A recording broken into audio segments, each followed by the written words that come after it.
and journalists. Given our tight schedule, I'd ask that you please limit your follow-ups to give your colleagues a chance to ask their questions, and appreciate your assistance with that. So with that, I will turn it over to Secretary Austin. Thanks, Chris, and good afternoon, everyone, and thanks for being here. We've just concluded our 14th meeting of the Ukraine Defense Contact Group, held virtually this time. And I'm especially grateful to Ukraine's Minister of Defense, Oleksiy Reznikov, for joining us again today and highlighting Ukraine's most urgent battlefield needs. I also want to thank General Milley for his leadership and his deep commitment to the self-defense of Ukraine. Now, today's meeting of the contact group comes at a critical time. We're following on the heels of a highly successful NATO summit in Vilnius last week, where many of our closest allies announced significant security packages for Ukraine's defense. And Ukraine is continuing its critical counteroffensive to regain its sovereign territory. Now, we're seeing Ukraine make progress, and Russia's losses continue to mount. The Ukrainian people have shown outstanding courage as they fight for their country. As we saw again today, this contact group stands united behind them.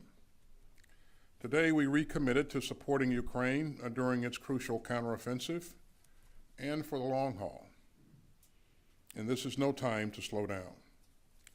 The United States and our allies and partners have moved mountains to provide Ukraine with critical air defense systems, munitions, and more. And so coming out of today's meeting, I'm grateful to all of our allies and partners for their commitment and their clarity of purpose. I've asked our friends to continue to dig deep into their military stocks, because we're going to do what it takes to support Ukraine's sovereign right to live free today and for the future. Now, during today's meeting, we talked about Ukraine's ongoing requirements, including, as I've said, its urgent need for ammunition. We also discussed plans to ramp up production at both the national level and the multinational level through the European Union's important initiative to produce more ammunition. We heard from the co-leads of the F-16 training coalition, Denmark and the Netherlands. They continue to make progress on a cohesive training plan and to help some very eager Ukrainian pilots learn to fly fourth-generation aircraft. I'd like to thank Minister Poulsen and Minister Alongren for their leadership. And such initiatives clearly show that members of this contact group continue to meet Ukraine's near-term needs while also working to get Ukraine what it needs for the long term. In other words, we're going to continue to walk and chew gum at the same time. For example, Sweden and France have both signed bilateral agreements with Ukraine for defense procurements and more. And that's going to help Ukraine get even more advanced systems, and it will foster deeper cooperation going forward. And both of these agreements demonstrate our long-term focus on building up Ukraine's enduring strength. And these commitments underscore how badly Putin miscalculated when he invaded Ukraine last year. Three of his blunders are especially clear today.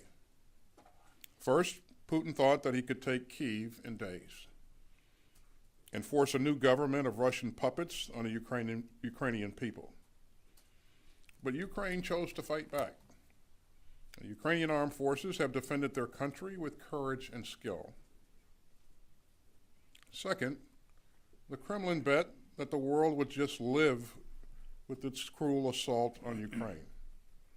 But Russia's aggression and atrocities have shocked the world, including even Moscow's long-term partners. And that brings me to Putin's final miscalculation.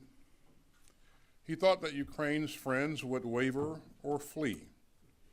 Instead, nations of goodwill from around the world have stood up for Ukraine's sovereign right to defend itself. And by joining together, we have achieved something extraordinary. And today, this contact group stands as united and firm as ever. So make no mistake, we are determined to support Ukraine's fight for freedom for as long as it takes. And with that, let me turn it over to General Milley. Thanks, Secretary. I appreciate that. And good afternoon, everyone, and thanks for being here. I want to start by thanking Secretary Austin for his unwavering commitment and leadership to the Ukrainian Defense Contact Group in support of Ukraine in their time of need. This is our 14th meeting, and month after month, Secretary Austin keeps the direction of this 50-nation-plus strong coalition focused on the strategic objectives. And I also want to express my deep appreciation to the various ministers and chiefs of defense who participated today, whose unfaltering support to Ukraine has been a beacon of solidarity since Russia began its vicious war of choice. For more than 500 days, Russia has continued their illegal war, while Ukrainians have stood strong in the face of Russia's unprovoked attacks and are an inspiration to all free nations. Russia's war of choice, Russia's war of aggression, is a frontal assault on the rules-based international order that has prevented great power war for the last 8 consecutive decades. It is not only an illegal war of aggression, it's also an unnecessary war against a country that presented no military threat to Russia. An unnecessary, unjust, illegal war of aggression for more than 500 days. And yet, the Ukrainian people have demonstrated their extraordinary determination to remain free, a freedom they have known for the last 30 years. They fight with grit and tenacity, exhibiting a profound spirit of resistance and resilience. As Ukraine continues its counteroffensive, we are reminded that real war is not war on paper. Real war is unpredictable. It's filled with fear and fog and friction. Real war is brutal. The crucible of combat has enormous costs in terms of killed, wounded, displaced persons, and refugees. And yet, despite the enormous costs, the Ukrainians are advancing steadily and deliberately, braving brutal and bloody battles to reclaim their homeland. As we publicly said weeks ago, this offensive will be slow, it'll be difficult, and it'll come at a high cost. This battle continues as the Ukrainians fight through dense minefields and obstacles, while a robust Ukrainian reserve force lies in wait to be committed at the optimal time and place of Ukrainian choosing. The Ukrainian Contact Group's assistance to Ukraine goes beyond mere words or symbolic gestures. We are committed to helping them where it matters most. Collectively, the coalition has trained 17 brigade combat teams for this offensive and more than 63,000 troops. And the United States alone has trained 15,000 of those, with more training ongoing. Training has included individual, non-commissioned officers and staff training, along with artillery, air defense artillery, engineers, logistics, medical, and of course, putting it all together in combined arms maneuver at night. This training has developed tangible skills that have helped create capable Ukrainian leaders and units that are having a measurable impact on the battlefield today. The United States additionally recently announced an additional security package of up to $800 million. This latest security assistance package includes substantial provision of additional artillery munitions to include HIMARS and air defense weapons such as Patriot missiles. It also includes a broad range of artillery systems and munitions, anti-armor munitions, precision aerial munitions, demolitions, and various other supplies that are necessary to keep Ukraine in the fight. In combination, this training and equipment enables Ukraine to have the capacity and the capability to defend itself. U.S. security assistance to Ukraine now totals over $40 billion, which sends a very clear message. As President Biden, Secretary Austin, and the various heads of all the nation states in support of Ukraine at Vilnius stated, we stand firm in our ironclad commitment to provide practical support to Ukraine as it continues to defend its independence, sovereignty, territorial integrity within its internationally recognized borders. The Vilnius Summit communique said, quote, we reaffirm our unwavering solidarity with the government and the people of Ukraine in their heroic defense of their nation, their land, and our shared values. As President Biden said, quote, our commitment to Ukraine will not weaken. We will stand for liberty and freedom today, tomorrow, and for as long as it takes, end quote. Ukraine's fight is not merely a battle against an aggressive invader. It is a fight for the principles that bind us as a free world: sovereignty, self-determination, and the rule of law versus the rule of force. Today's gathering of the Ukraine Defense Contact Group underlines our global commitment. Thank you, and I look forward to your questions. All right, thank you both. We'll go to questions now. The first will go to Lita Baldor with Associated Press. Thank you. Mr. Secretary, good afternoon. As you both know, a U.S. soldier crossed the border into North Korea today after having been released from South Korea prison.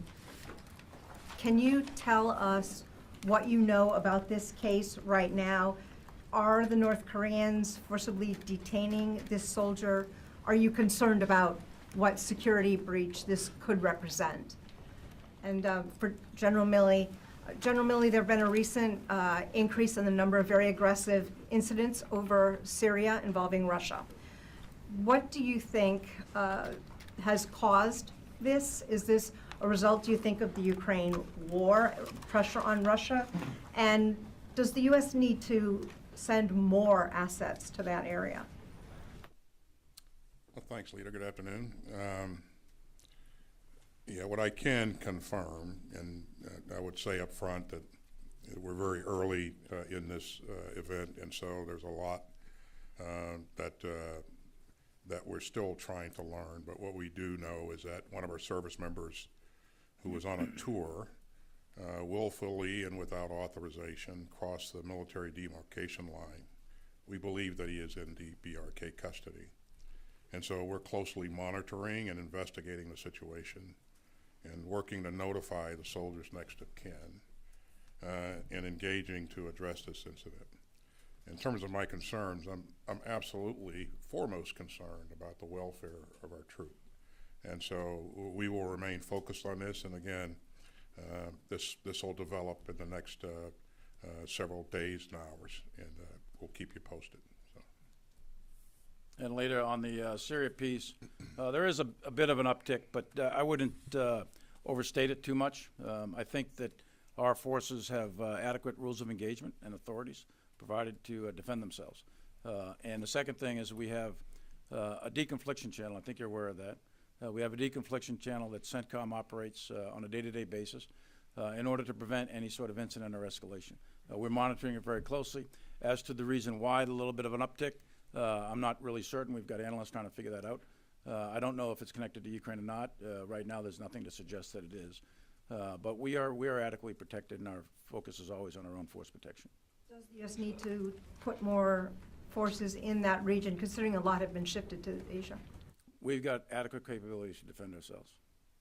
All right, thank you. Second question will go to Idris Ali with Reuters. Thank you. Chairman Milley, we're now entering the 5th week of the counteroffensive, sort of going into the 6th week, and you publicly have talked about, as have others in the U.S. government, about how the counteroffensive is going slower than expected. I appreciate the realities of the front lines, the mines, and the situation there, but has the counteroffensive stalled, and how is this not a failure so far? And Secretary Austin, you talked about the alliance and the contact group being together, but publicly there seems to be a bit of fraying. Defense Minister Wallace last week said that he had told his Ukrainian counterparts that, quote unquote, we are not Amazon, and that they should show some appreciation. Do you agree with the sentiments that Secretary Wallace expressed? And what exactly do the Ukrainians need to sort of break the front lines in the security zone and make the progress that you had expected them to make? Well, first, thanks, Idris. And I'll answer first, and then the chairman can chime in. You know, we're just back from the summit in Vilnius, and what I witnessed in Vilnius was indeed unity and cohesion. In every meeting that I sat in, and so it's the same thing that I witnessed today as I talked to ministers of defense and chiefs of defense. That unity is still there.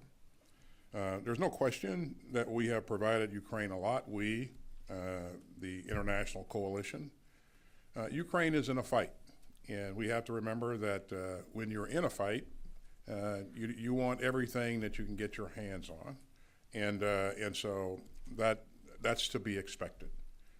Ben Wallace and I have worked along with coalition partners over last year or so on this particular issue, and Ben has done a lot to enable and to help the Ukrainian military, and so he's been a great partner. But again, I continue to see unity and cohesion. I continue to hear ministers say that we're going to support Ukraine for as long as it takes. And I heard their leaders say the same thing in Vilnius last week. This is it's about much more than just Ukraine. This is about the rules-based international order. And I think people realize that. People around the globe realize that. And, it's about the ability of a country to protect its sovereign territory. And so there is an interest across the globe, around the globe, to ensure that Ukraine can be successful in defending its sovereign territory. So I would say a couple things. First of all, the Russians have had several months to put in a very complex defense in depth, a linear defense in depth. It's not quite connected trench lines like World War I, but it's not dissimilar from that either. Lots of complex minefields, dragon's teeth, barbed wire, trenches, etc. They've got a very extensive security zone in depth, and then they've got at least 2, perhaps even 3 main defensive belts. So they've had a long time to prepare that. Now, they suffered a lot of casualties, the Russians did, to date. So they've also done that mobilization, from months ago. So the troops that are manning those Russian lines are poorly trained, poorly equipped. Their sustainment logistics is not high. Their morale is low. And now recently, because of the Prigozhin mutiny, the command and control apparatus at the strategic level is certainly confusing at best and probably challenging in many, many other ways. At the operational and tactical level, they've had significant casualties among their officer corps. But in addition to that, the recent events of Prigozhin has also led to, and you're reporting it in the media, about various folks being replaced. So the Russian situation is not very good, even though they've been fighting a fight because of the minefields. What the Ukrainians have, though, is a significant amount of combat power not yet committed. And I will not say what's going to happen in the future, because that's going to be a Ukrainian decision as to where and when they commit their reserve, et cetera. Right now, they are preserving their combat power, and they are slowly and deliberately and steadily working their way through all these minefields. And it's a tough fight. It's a very difficult fight. It started about 5 or 6 weeks ago, and the various war games that were done ahead of time have predicted certain levels of advance, and that has slowed down. Why? Because that's a difference between war on paper and real war.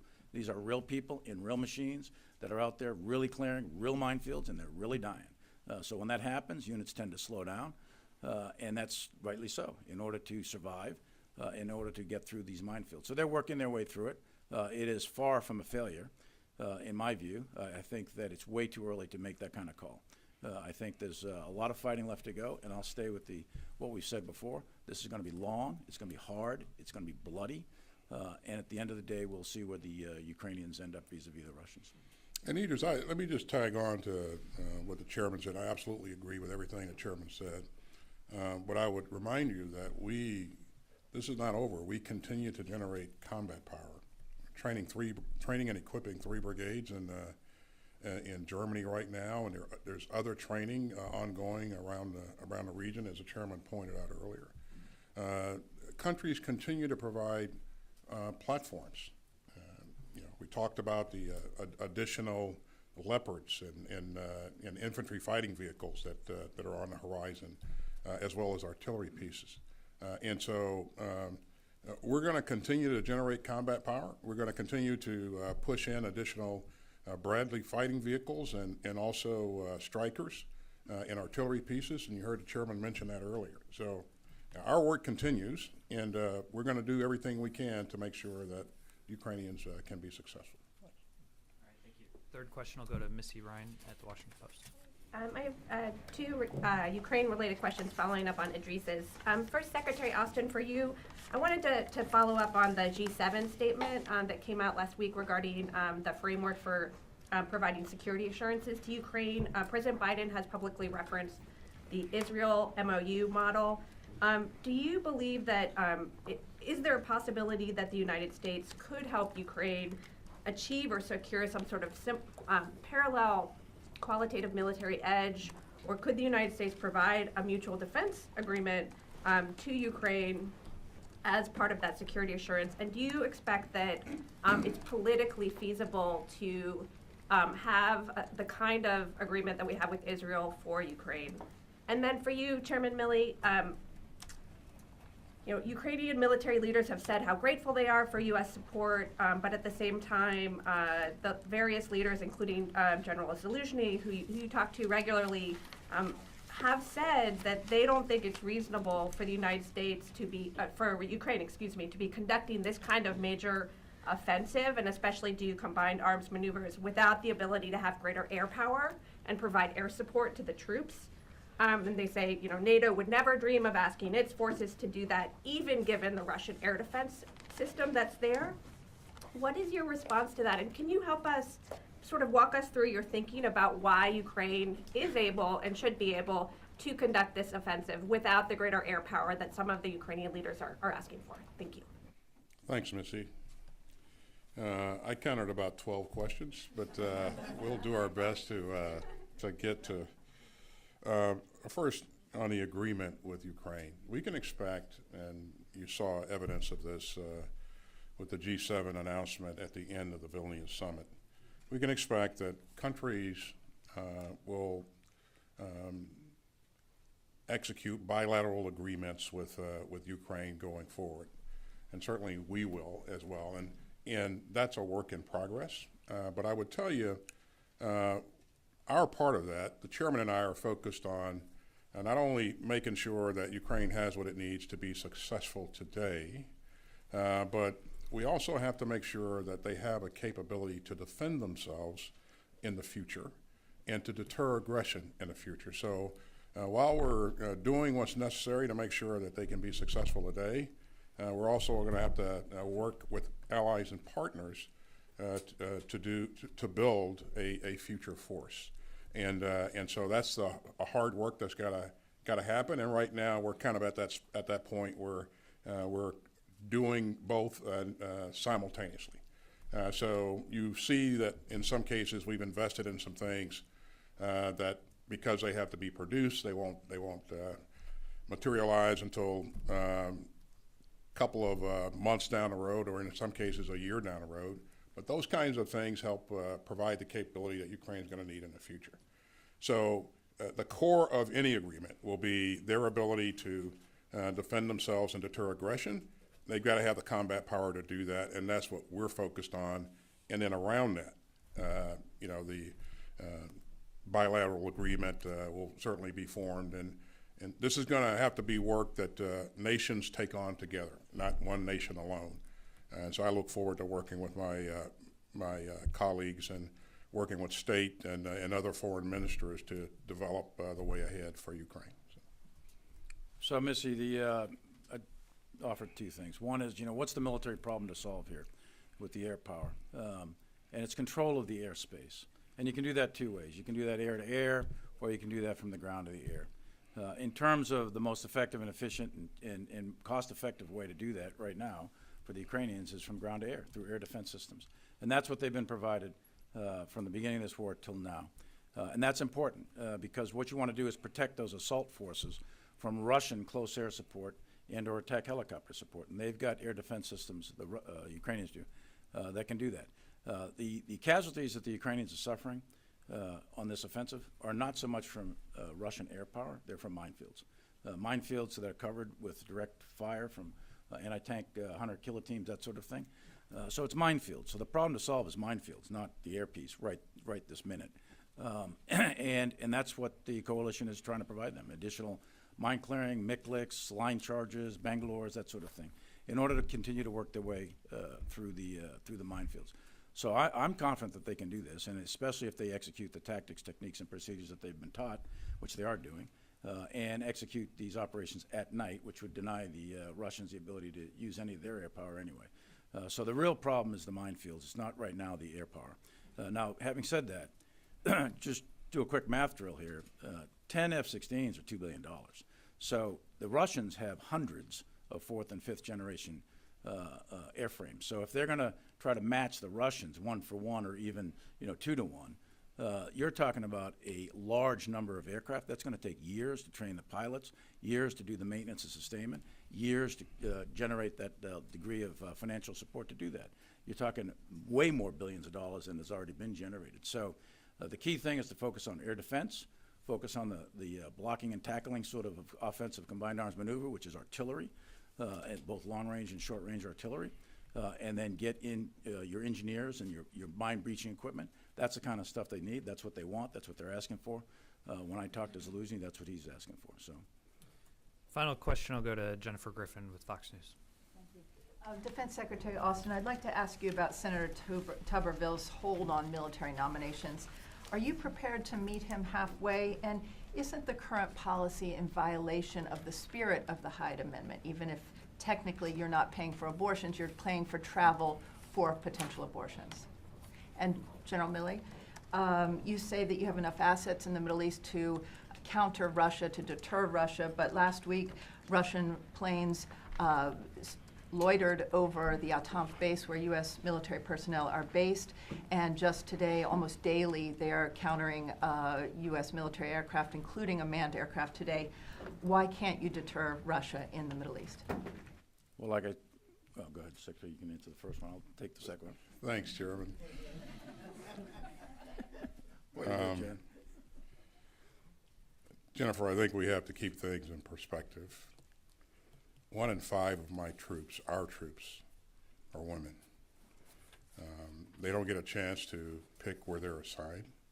They're serving their country. They're sacrificing each and every day.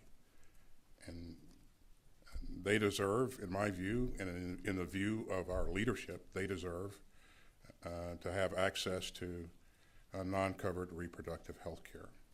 And that's what this policy does. It focuses on health care, non-reproductive health care, which includes other things like IVF and some other things. So it's important that that our troops, our women, understand that we care about them, that we understand that they don't get a chance to choose where they're assigned, and so this policy helps them maintain access to that health care. And the importance, the health and welfare of my troops is really, really important to me, and we're going to continue to do what's necessary to ensure that they have that access. And I know Senator Tuberville has said that it's illegal. It's not illegal, and we've made that point a number of times. We point to the fact that there's an opinion that's posted on the DOJ's public-facing website that really details this issue. And so this is a readiness issue. The fact that Senator Tuberville maintains this hold on the promotions of our senior officers, it cascades, it creates friction throughout the entire chain. It disadvantages families. You've heard us talk about the impact of that, and so I would ask Senator Tuberville to lift this hold. And as you think about this, Jennifer, I would imagine our adversaries would look at something like this and be pretty happy that we create this kind of turbulence within our force. So, Jennifer, as I said before, we have rules of engagement. Our pilots are extraordinarily well trained. They're empowered. The chains of command are empowered. The Secretary has granted the authorities necessary for them to defend themselves. If at any point in time any of our troops sense that there's a hostile act, a hostile intent, they will protect themselves. So that's point one. Secondly, if there's unsafe or unprofessional acts, that's a different issue. We try to work that out through the deconfliction channel that's done at the tactical level so that we don't have an inadvertent air-to-air accident or incident. But I am quite confident that General Kurilla and all the forces in CENTCOM know how to protect themselves and will protect themselves. But it doesn't seem to be stopping the Russians. Well, it's not going to stop them from flying in the airspace, that's for sure. But if they're hostile act, hostile intent, or if they're acting unsafely or unprofessionally, then we'll work through that. But we will protect ourselves if there's any sort of challenge in that regard. All right, thank you, Secretary Austin and General Milley. That's all the time we have. Thanks, ladies and gentlemen. Thanks, everybody.